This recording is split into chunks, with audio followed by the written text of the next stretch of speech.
Good morning, boys and girls. It's Miss Christie. And Miss Carol. We're so happy to see you again. And today we are talking about space, the final frontier. No way. Indeed.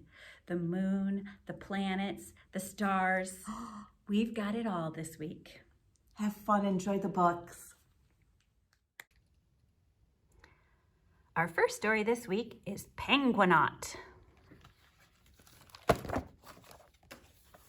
Orville was small.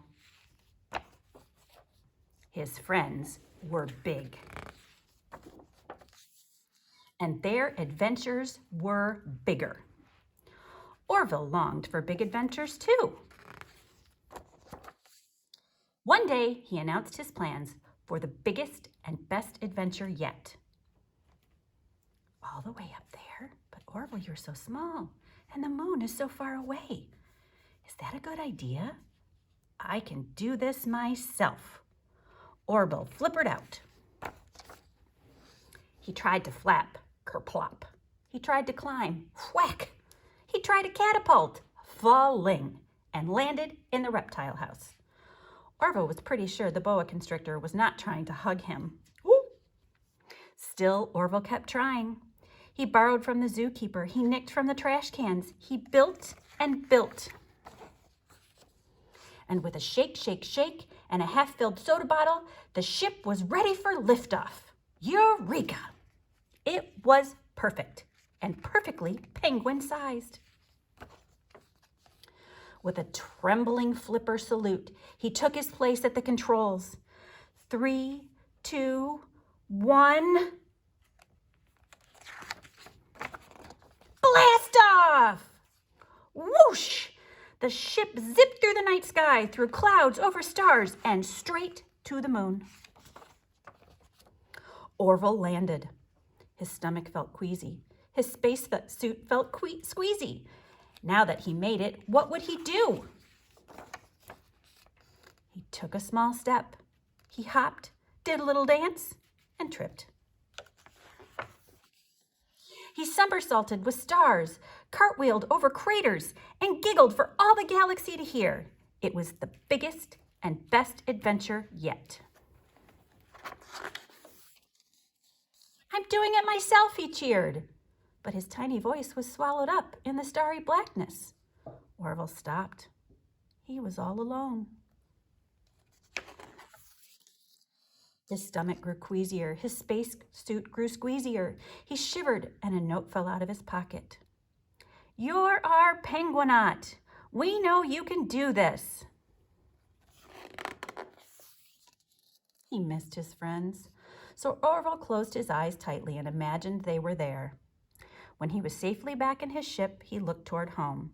He couldn't wait to tell everyone about his big adventure.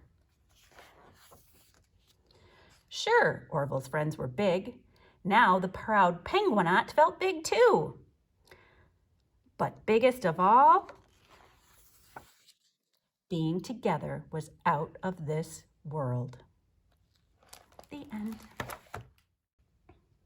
Chicken in space. Zoe isn't like the other chickens. She had dreams. She had a plan. She had a pig. Put your hat on, Sam, said Zoe. We're going to space. Before lunch? Asked Sam. Before pie? Is that a good idea? But Zoe was already off. Henry, said Zoe, come to space with us.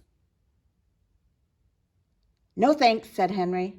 I've got space right here. Not open space, said Zoe. Outer space.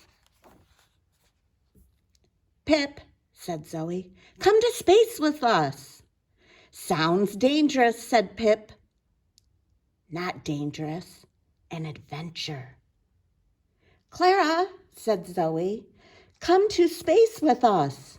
You don't have a ship, said Clara. You can't go to space without a ship. Not a problem, said Zoe. An opportunity.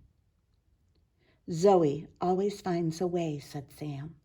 Look, Sam, I found a ship. Of course you did, said Sam. Chicken in space. Wow, said Zoe. Space is beautiful. So is pie, said Sam. See any pie? Zoe looked. Watch out for the ball, said Sam. Not a ball, shouted Zoe. An asteroid. Watch out for the kite, said Sam. Not a kite, said Zoe. A comet. Watch out for the birds, said Sam. Not birds, said Zoe. Alien attack ships. Pop, pop, pop, pop. We're going down, yelled Sam. Prepare for landing, said Zoe. Crash. Perfect, said Zoe. Zoe to ground control. I repeat, Zoe to ground control. We made a perfect landing. Perfect? Asked Sam. There isn't any pie. Back at the barn, the animals gathered to hear about Zoe and Sam's big adventure. We went to space, said Sam. We were hit by an asteroid. We dodged a comet, and we battled aliens. Everyone was impressed. How did you do it? Asked Clara. Zoe always finds a way, said Sam. I just wished we'd found some pie. Zoe tapped Sam's shoulder. Tap, tap. For me? Asked Sam. Is it pie? Not just a pie, said Zoe. A moon pie. Sam broke off a piece of his pie for Zoe, but she was already planning their next adventure. The end.